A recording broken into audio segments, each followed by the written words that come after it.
Hello everyone. Today we are going to talk about the US government.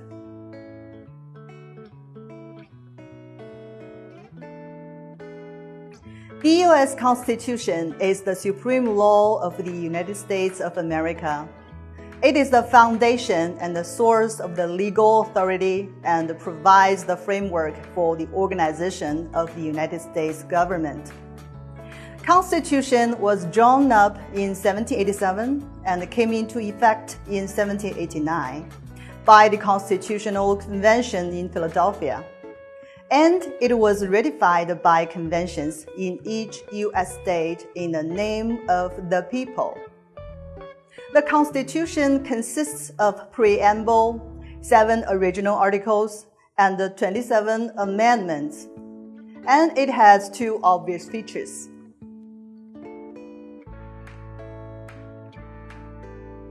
The Constitution sets up a federal system of government which has 2 layers of rule. There is central or federal government for the nation, which alone has the power to answer questions that affect the nation as a whole. There are also state and local governments. Each layer of government has separate and distinct powers laid down in the Constitution.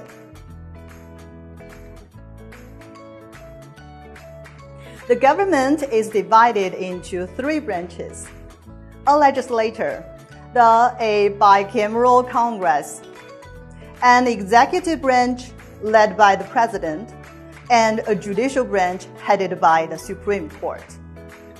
Each of the branches has part of the powers, but not all the powers. Each branch of government can check or block the actions of the other branches. The 3 branches are thus in balance. This is called checks and balances.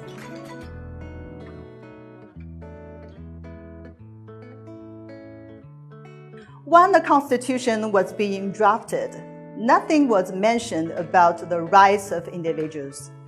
Then, in 1791, the first 10 amendments were created. This is a well-known Bill of Rights. It guarantees freedom of religion, speech, and the press, freedom of assembly and petition, freedom from unreasonable searches, right to jury trial, right to due process of law, and the other legal rights. The Bill of Rights limits the powers of federal government of the U.S., protecting the rights of all citizens, residents, and visitors on U.S. territory.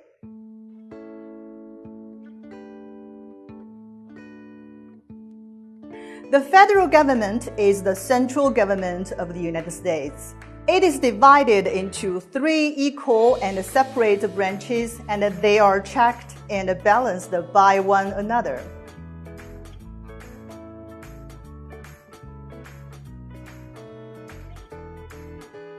Congress is the legislative branch of the U.S. government. It has 2 sections: the House of Representatives and the Senate. Both senators and representatives are chosen through direct election.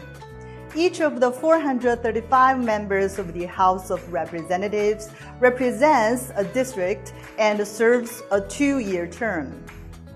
House seats are apportioned among the states by population. The 100 senators serve 6-year terms. Each state has 2 senators, regardless of the population. Congress is responsible for writing and passing laws. The Constitution forbids it to pass any laws on matters that are the sole concern of the individual states. Its powers are also limited by the right of the United States President to veto or reject legislation. Congress may pass a law vetoed by the President if the 2/3 of its members vote to do so.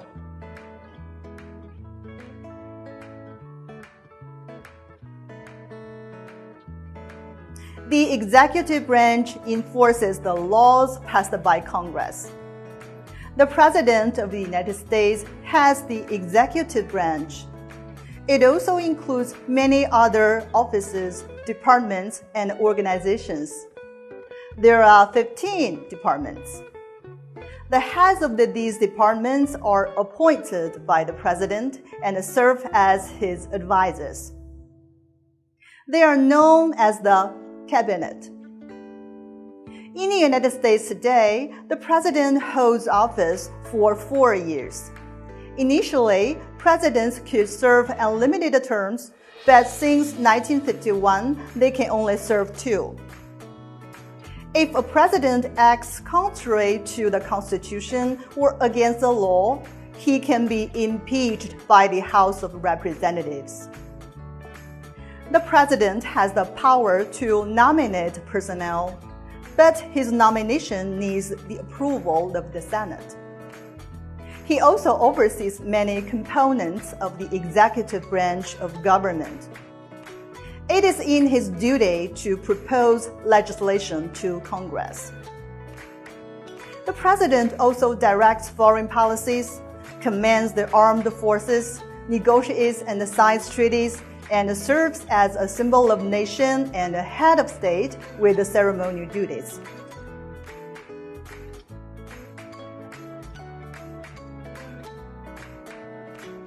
The judicial branch interprets the laws made by Congress. The Supreme Court of the United States is the highest court in the country. It consists of a Chief Justice and 8 Associate Justices. All are nominated by the President and must be approved by the Senate. The Supreme Court has the power to strike down laws it finds to be against the Constitution. The second highest level of the federal judiciary is made up of the Courts of Appeals, which help handle cases and ease the burden on the Supreme Court. The whole country is divided into 13 appeal regions, each served by a Court of Appeals. Below the Courts of Appeals are the district courts. Most cases tried in the federal court system are first heard in the district courts. There are 94 district courts in the 50 states. The president appoints all members of the federal judiciary. Checks and balances prevent abuse of power and compel compromise. However, the separation of power all too often leads to inefficiency, and the participation of ordinary people in the political system is very limited. In this case, it is difficult to form a mechanism to supervise and restrict state power effectively, and the broad masses are unlikely to enjoy true democracy.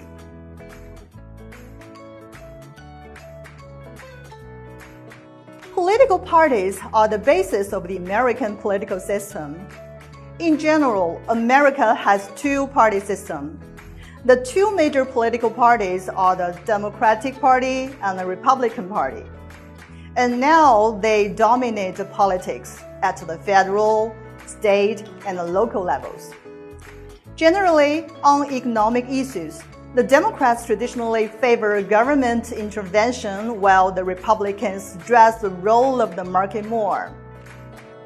On social issues, the Democrats support a strong social security system, while the Republicans oppose large governmental social security programs.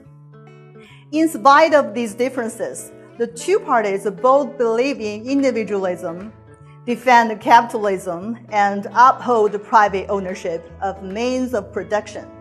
In some way, the U.S. 2-party system breeds money politics and brings a crisis of public trust. And the incoherence of policies will consequently lead to the interruption of social process. There are no special requirements for membership of the 2 major parties, so a party's main function is to help its candidates win elections.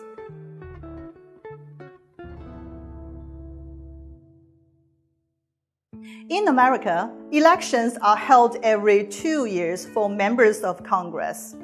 In these elections, all seats in the House of Representatives and 1/3 of the Senate seats are up for grabs. In addition, every 4 years, voters go to the polls to elect the nation's president and vice president. In the American electoral system, people don't really vote for the presidential candidates. Instead, voters cast their ballots for electors who support each candidate. Each state has as many electors as the total number of its representatives in the Congress. This equals 2 senators per state plus the number of its representatives in the House. The candidate who has the most votes in the state wins all the state's electors. To win the presidential election, a candidate must gain at least 270 of the 538 total electoral votes. In recent years, election scandals and money politics in the U.S. election have brought to the voters nothing but growing discontent and increasing uncertainty about the future. The Times of London recently commented on the U.S. election, stating that the gap between the American dream and the social reality has been widening. But the presidential candidates have chosen to ignore it.